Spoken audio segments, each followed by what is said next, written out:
안녕하세요. 오늘 저희가 함께 파헤쳐볼 자료는요. 페이팔과 펠런티어 공동 창업자죠. 피터 틸과의 심층 인터뷰입니다.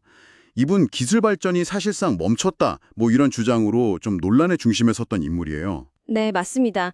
꽤 도발적인 주장이었죠. 이번 대화에서 틸은 우리가 왜 생각보다 느리게 발전하고 있다고 보는지, 또 이게 우리 삶에는 어떤 의미인지, 그리고 AI나 정치 같은 것들이 혹시 이 정체를 좀 깰 수 있을지 이런 견해들을 공유합니다. 심지어 적그리스도라는 개념까지 나와서 저도 좀 흥미롭게 봤습니다. 네, 그렇죠. 좀 놀라운 부분인데, 자, 그럼 이 흥미로운 대화 속으로 한번 들어가 보죠.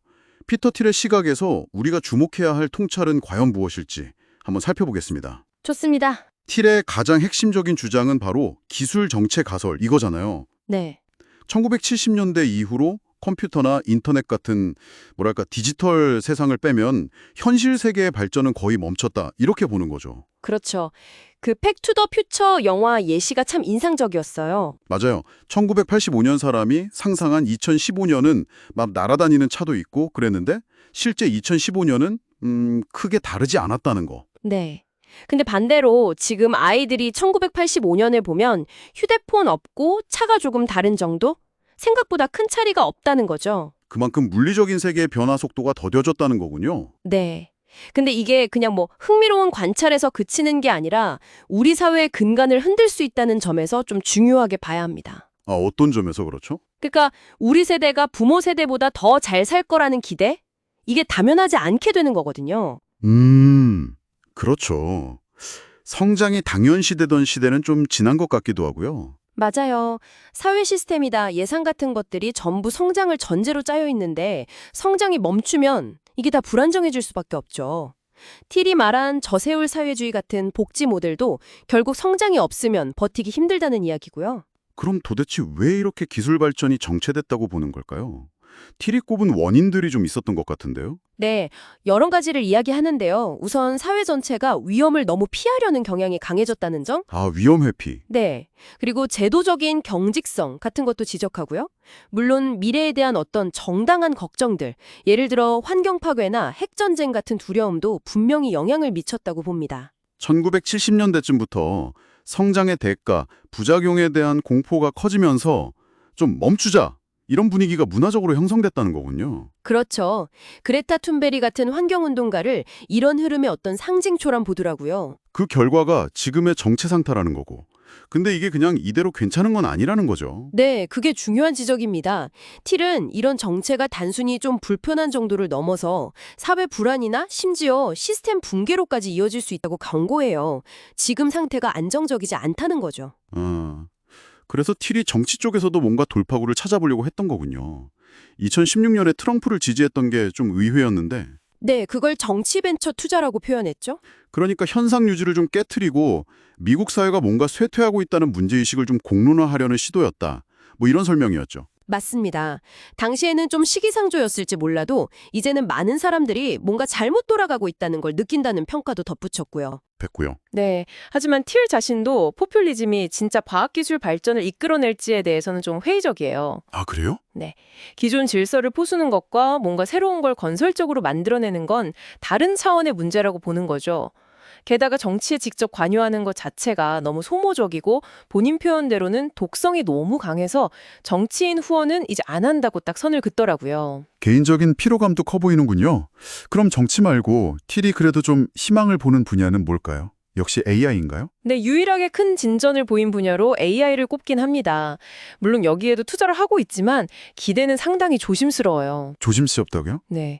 인터넷만큼의 파급력은 있을 순 있겠지만 이 기술 정체라는 거대한 문제를 AI 혼자서 다 해결하기는 어려울 수 있다는 거죠. 하긴 AI만으로 모든 게 해결될 거라 보긴 어렵겠죠? 그렇죠. 일론 머스크가 화성 이주를 꿈꿨지만 결국엔 깨어있는 AI, 그러니까 어떤 특정 정치적 올바름에 편향된 AI나 사회주의 정부 같은 게 화성까지 쫓아올 거라는 생각에 좀 좌절했다는 일화가 인상 깊었어요. 아, 그 얘기 재밌더라고요. 네.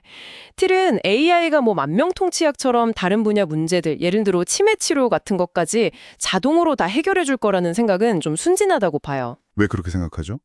단순히 지능이 높아지면 해결될 문제가 아닌가요? 그게 단순히 지능, 그러니까 IQ만의 문제가 아니라는 거죠. 사회가 좀 비주류적이거나 특이한 똑똑함을 받아들이지 못하는 문화, 이런 게 진짜 병목 현상을 일으킬 수 있다는 거예요. 아, 기술 자체의 문제가 아니라 그걸 받아들이는 사회나 문화가 문제일 수 있다. 맞습니다. 오히려 AI가 현재 이런 정체된 상태에 그냥 순응하는 방식으로 개발되면 정체를 더 심화시킬 위험도 있다고 경고합니다. 그럼에도 불구하고 AI에 기대를 걸 수밖에 없는 건가요? 네, 현재로서는 AI가 거의 유일하게 뭔가 돌파구를 마련할 수 있는 분야처럼 보이니까 시도할 수밖에 없다는 거죠. 약간은 좀 체념 섞인 결론 같기도 하고요. 마지막으로 정말 흥미로웠던 건 핵이나 환경, AI 같은 이런 인류의 실존적 위협에 대한 해법으로 흔히 나오는 거 있잖아요. 세계 단일 정부 같은 거요. 네네. 틸은 이 구상 자체를 굉장히 우려하더라고요. 이게 오히려 최악의 디스토피아로 갈 수 있다고요. 네, 여기서 그 문제 적그리스도 개념이 등장하는데요. 이게 좀 독특해요. 틸이 생각하는 현대판 적그리스도는 무슨 사악한 천재 과학자 이런 게 아니에요. 아, 그럼 뭔가요? 오히려 기술에 대한 공포, 종말론 같은 걸 이용해서 안전과 통제를 명분으로 권력을 잡는 인물이나 세력이라는 겁니다. 안전과 통제를 명분으로. 예를 들면요? 앞서 언급된 그 그레타 툰베리 같은 유형을 예로 들면서 설명해요. 환경위기 같은 공포를 이용해서 강력한 규제나 통제를 정당화하는 방식이죠.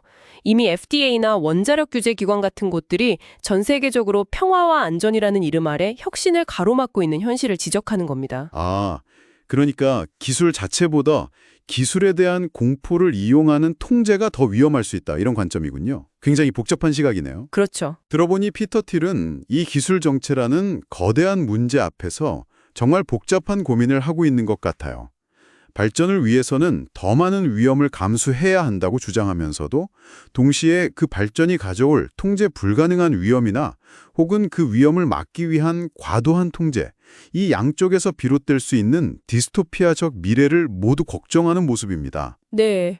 틸의 진단이 맞는다면 우리가 지금 겪고 있는 이 정체가 어쩌면 우리 스스로의 집단적인 선택과 두려움의 결과일 수도 있겠다는 생각이 듭니다. 그렇다면 마지막으로 청취자분들께 이런 질문을 던져볼 수 있겠네요. 네. 여러분은 이 정체를 깨기 위해서 개인적으로나 사회적으로 어떤 종류의 또 어느 정도의 위험까지 감수할 의향이 있으신가요? 그리고 그 위험과 잠재적인 부작용 사이에서 우리는 어떻게 균형을 찾아야 할까요? 한번 깊이 생각해 볼 만한 질문인 것 같습니다.